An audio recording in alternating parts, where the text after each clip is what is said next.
오늘은 우리를 택하신 목자장이다. 우리를 택하신 목자장이다. 근데 언제 우리를 택하셨다는 말씀을 하시는가? 베드로서의 이 수신자들이 고난 가운데 있을 때 주님이 말씀하시는 거예요. 내가 너희를 택했어. 그리고 난 너희의 목자야. 한번 이 내용 같이 살펴보시죠. 성도들의 상황을 좀 먼저 보려고 하는데, 1장 6절입니다. 읽어봅니다. 시작.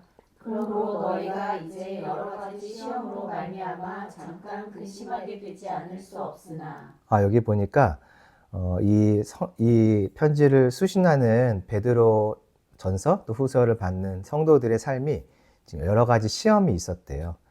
이 시험을 왜 왔나 이제 2장 20절을 봤더니 중간에 그러나 선을 행함으로 고난을 받고라고 돼 있죠. 그러니까 선을 행하다가 지금 고난을 받는 거예요. 그럼 선을 행한다는 게 뭘까? 그게 4장 14절에 나와 있거든요. 읽어봅니다. 시작.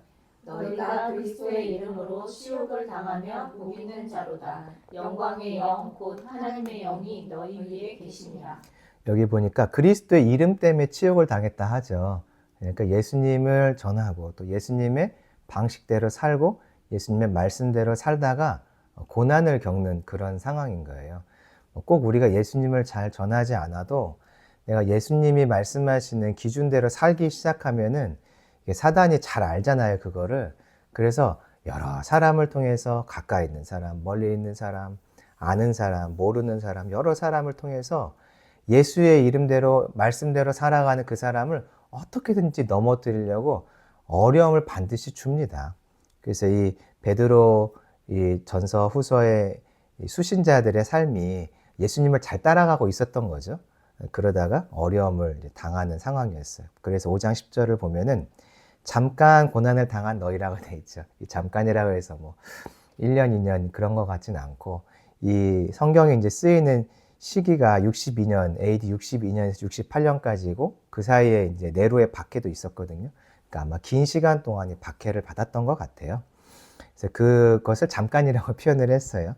이렇게 잠깐 예수님을 따라가다가 예수님 때문에 고난받는 사람들에게 예수님이 이런 모습으로 찾아오셨어요. 이게 뭐냐면 난 너희를 택한 자야. 난 너희의 목자야. 자, 보시죠. 먼저 우리를 택하셨다는 얘기를 하시는데 베드로 전서 2장 9절입니다. 시작. 그러나 너희는 택하신 족속이요 왕같은 제사장들이요 거룩한 나라요 그의 소유가 된 백성이니 이는 너희를 어두운 데서 불러내어 그의 기이한 빛에 들어가게 하신 이의 아름다운 덕을 선포하게 하려 하심이라. 여기 보니까 너희는 택하신 족속이요라고 돼 있어요. 우리가 이제 보통 요거를 우리 택한 백성, 우리 제사장으로 부른 백성, 거룩한 나라에서 나 개인에게 어떤 부르심, 이 땅에서 내가 어떻게 살아가는가. 보통 그렇게 이제 이 말씀을 생각을 하지만 이제 성경은 항상 쓰여진 상황이 있잖아요. 그러니까 그 상황은 뭐냐면 고난받는 지금 상황이라는 거죠. 고난받고 있는데, 하나님이 지금 이들에게 고난받고 있는 백성들에게 하고 싶었던 말씀은 뭐냐면 내가 너희를 택했어 라는 이야기예요. 택하심을 입었다는 거는 성경을 보면은 뭐 구원에 관련된 이야기는 맞는데 택하심을 입었다는 것을 성경에서 좀 찾아보면은 어떤 의미가 있냐면 너는 참 보배로워. 넌 참 존귀한 자야. 넌 너무 가치 있는 인생이야. 너는 내가 너무너무 높게 평가해. 이런 의미가 되거든요. 베드로 전서 2장 4절을 읽어볼까요? 시작. 거기 나와 있어요. 2장 4절 시작. 사람에게는 버림바가 되었으나 하나님께는 택하심을 입은 보배로운 산우리신 예수께 나아가. 여기 보니까 자, 사람에게는 버림바가 됐죠. 이게 누구 얘기일까요? 예수님 이야기, 예수님인데 사람들에겐 버림을 받았어요. 하나님께는 어떻게 됐다고 하죠? 택하심을 입었다고 하죠. 자, 하나님께 택함 받은 것이 무엇인지 그 다음에 설명이 나와요. 뭐라고 나오나요? 보배로운이라고 되어 있죠. 그러니까 택하심을 입은 보배로운 산돌이신 예수께 나아가. 예수님을 하나님이 택하셨어요. 근데 택하셨다는 게 내가 구원하기를 택했어. 뭐 어떤 일을 위해서 부르심을 위해 택했어. 그런 의미도 있는데 여기 봤더니 택하심은 곧 그를 주님이 보배롭게 보신다. 그런 의미가 되는 거예요. 그래서 고난 가운데 있는 제자들을 바라보시면서 주님이 뭐라고 말씀하시냐면 야, 내가 너희를 택했어. 하나님이 지금 하시는 말씀인데 예수님도 제자들을 어떻게 했죠? 택했죠. 그러니까 지금 하나님의 모습은 예수님에게 똑같이 나타나니까 하나님이 이들을 택했다라고 말씀하시는 것은 곧 예수님이 이 베드로 전후서의 말씀을 듣는 편지를 받는 사람들을 택했다 그런 의미인데 예수님이 그렇게 택해놓고서 야 너희들 좀 훈련 좀 받아봐. 단순히 그러는 게 아니라 너희들 진짜 귀하다. 너희같이 높이 평가받는 사람들 없을 거야. 너희가 정말 보배로워. 난 너희가 너무 존귀해. 이렇게 말씀하시는 거죠. 우리를 택하셨다는 것은 그래서 그 사람을 하나님이 지금 어떻게 보시는가에 대한 이야기가 되는 거예요. 구원에 대한 이야기뿐 아니라 어떻게 보시는가. 이게 내가 나를 바라보는 시각이 무엇이냐면 내가 나를 바라보는 시각은 항상 우리가 하나님의 말씀을 기준으로 내가 나를 바라봐야 되는 거죠. 고난 가운데 있으면 어떤 생각이 드냐면 버림받았나? 내가 뭘 너무 많이 잘못했나? 하나님은 언제 이거 해결해 주시지? 나를 아들 삼으신 건 맞나? 그러면서 우리가 고난 가운데 있으면 하나님에 대한 불신도 생기고 의심도 생기고 내 믿음도 약해져요. 또 주위에 있는 사람들도 그렇게 생각하죠. 욥처럼 너는 무슨 죄가 있어서 그런 것 같아 하면서 사람들의 생각이나 나 자신이 나를 바라보는 생각이나 세상에 나를 바라보는 시각이 이게 버려진 것 같이 말하는 시각들이 많이 있어요. 근데 그때 아니라는 거예요. 예수님은 나를 택하셨다는 것은 너가 최고로 가치 있어. 너가 존귀한 자야. 고난받고 있는 너가 정말 존귀한 자라고 보시는 주님의 시선이 있으니까 나도 역시 고난 가운데 있을 때 선한 일로 인해서 어려움을 당할 때 어떻게 생각해야 되냐면 주님이 나를 택하셨지. 주님이 나를 아주 지금 귀하게 여기고 계시겠구나. 나를 높이 평가하고 계시겠구나. 나를 존귀하게 여기고 계시겠구나. 이 시각으로 나를 바라보는 것이 진리인 거죠. 맞는 거죠. 그래서 이제 고민이 되는데 왜 주님이 이런 말씀을 하실까? 고난받을 때 사람들은요. 예수님도 보면은 버림받았다라고 생각을 해요. 자, 마태복음 27장 46절이에요. 읽어봅니다. 시작. 제9시쯤에 예수께서 크게 소리질러 이르시되 엘리 엘리 라마 사박다니 하시니 이는 곧 나의 하나님 어찌하여 나를 버리셨나이까 하는 뜻이라. 여기 나오죠. 예수님이 이제 버림을 받았어요. 사람들이 예수님을 죽이고 있죠. 그때 뭐라고 하시냐면 하나님 어찌하여 나를 버리셨나이까. 이게 하나님에 의해서 고난을 받고 하나님의 일하심 속에 우리가 들어가서 순종하는 가운데 고난을 받으면 누구나 다 이렇게 돼요. 누구나 다 이럴 수 있는 거죠. 그때 하나님이 나를 버리셨나? 아니라는 거예요. 그때 그 순간이 하나님께서 가장 넌 너무 가치 있어. 넌 고귀해. 넌 진짜 최고야. 너의 인생에 참 소중하다. 너의 인생에 가장 값지다 하면서 주님이 이때가 바로 인정하시는 순간인 거죠. 근데 사단은 그때 우리를 어떻게 유혹하냐면 너는 버림받았어. 너는 버림받았어. 속지 말라는 거죠. 하나님께서 택한 백성들을 보실 때 보배롭게 보시고 예수님도 택한 제자들이 고난 가운데 있을 때 보배롭게 보세요. 왜 보배롭게 보실까? 이게 베드로전서 5장에 나와요. 읽어봅니다. 시작. 모든 은혜의 하나님 곧 그리스도 안에서 너희를 부르사 자기의 영원한 영광에 들어가게 하시니가 잠깐 고난을 당한 너희를 친히 온전하게 하시며 굳건하게 하시며 강하게 하시며 털을 견고하게 하시리라. 여기 보니까 고난 가운데 있는 너희를 온전하게 하고 굳건하게 하고 강하게 하고 털을 견고하게 하시리라. 왜 이런 일을 하실까?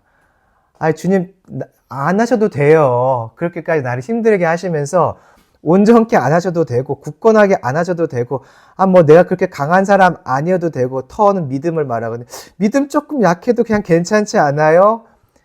왜 주님 이렇게까지 하실까 봤더니 10절 앞에 보니까 너희를 부르사 자기의 뭐에 들어가게 하신다고 하죠? 영원한 영광에 들어가게 하신다. 이 영원한 영광 뭘까요? 천국이겠죠. 하나님 형상의 완전한 회복이겠죠. 왜 하나님께서 택한 자들이 하나님 때문에 고난받고 있는 것을 보시면서 넌 최고다, 너무 멋지다라고 말씀하실까? 단순하게 야야 너 예수님이 걸어간 길 같이 가주니까 잘했다. 그래 원래 예수 믿는 건 그런 건데 너 잘 참으면서 가니까 잘했다. 그런 것도 물론 있죠. 근데 여기 보니까 뭐라고 나왔냐면 고난받고 있는 그 백성을 보실 때 하나님은 뭘 보시냐면 너가 지금 영원한 영광으로 들어가고 있어. 너 안에 영원한 영광이 있어서 너가 지금 그 길을 걸어가고 있어. 하나님은 예수님 때문에 고난받는 자를 보실 때 그 안에 이미 임한 천국을 보고 있고요. 이 고난의 길은 그냥 갈 수 있는 게 아니라 천국을 바라보면서 또 갈 수 있거든요. 그러니까 그 안에 천국이 있고 그의 영혼이 천국으로 이끌려가고 있는 그것을 하나님 보시니까 너무 아름다운 거예요. 나의 겉모습, 내가 막 억지로 힘들게 참아내고 있는 그것도 물론 칭찬하시지만 궁극적으로 내 안에 천국이 이미 임해서 그 천국을 향해서 가고 있는 내 속이 보이는 거예요. 내 영의 상태가 보이는 거죠. 그러니 주님이 너무 보배롭다. 너 진짜 아름답다. 그 천국의 아름다움을 지금 보고 계신 거예요. 나는 어떻죠?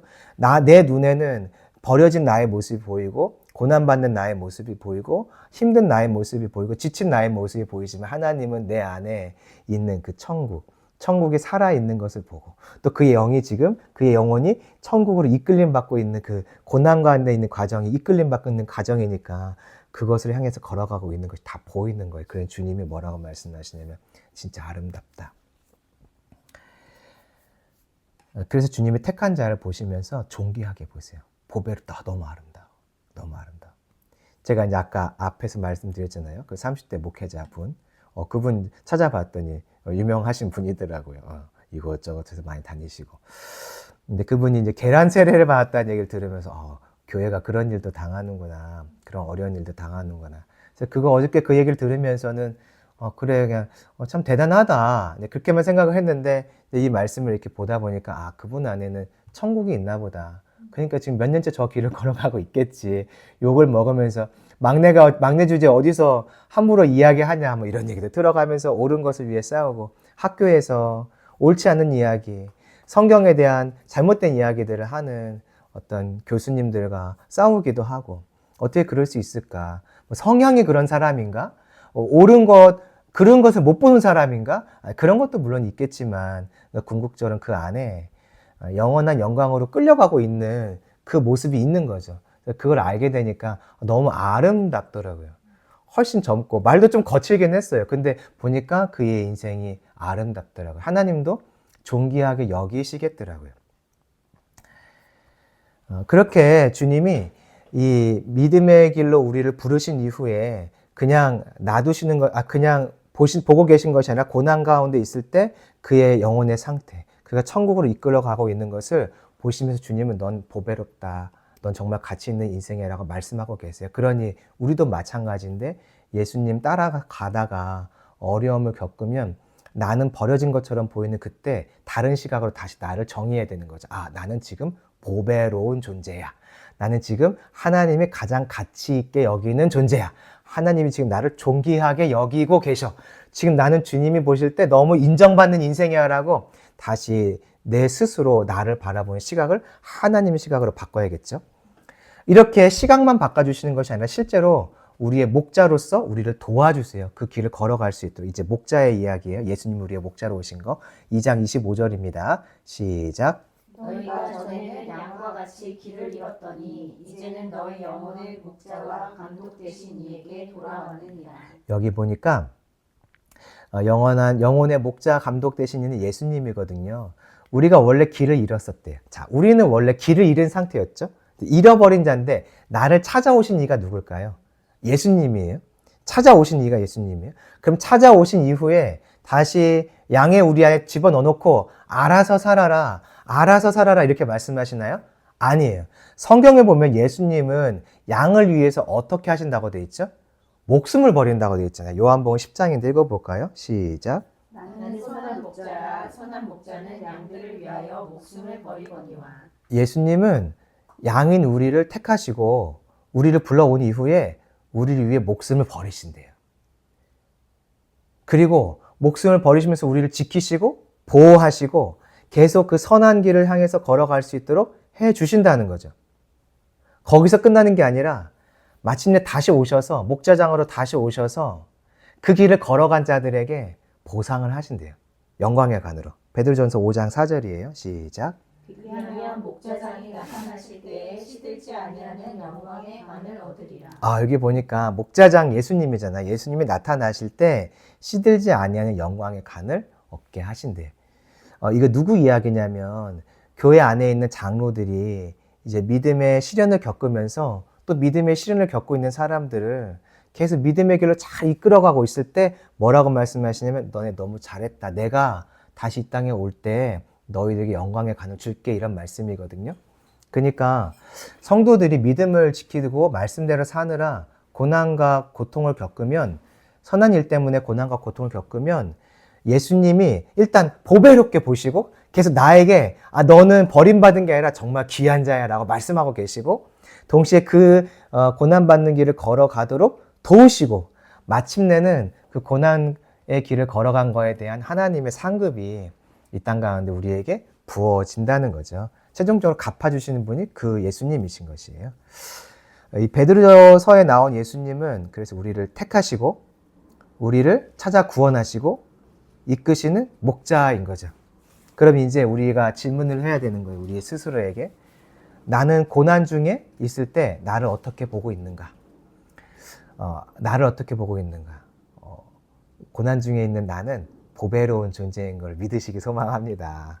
고난 중에 있는 나는 버려진 게 절대 아니에요. 버려진 게.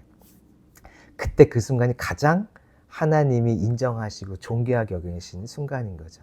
그럼 그 길은 나 혼자 가나? 아니라는 거죠. 계속 이끌어 가시고 그렇게 해서 다 왔다 하고 마침내 천국에 도착한 아니라 그때 주님이 우리를 위해 준비한 면류관이 준비되어 있는 거죠. 영광의 상급이 준비되어 있는 거죠.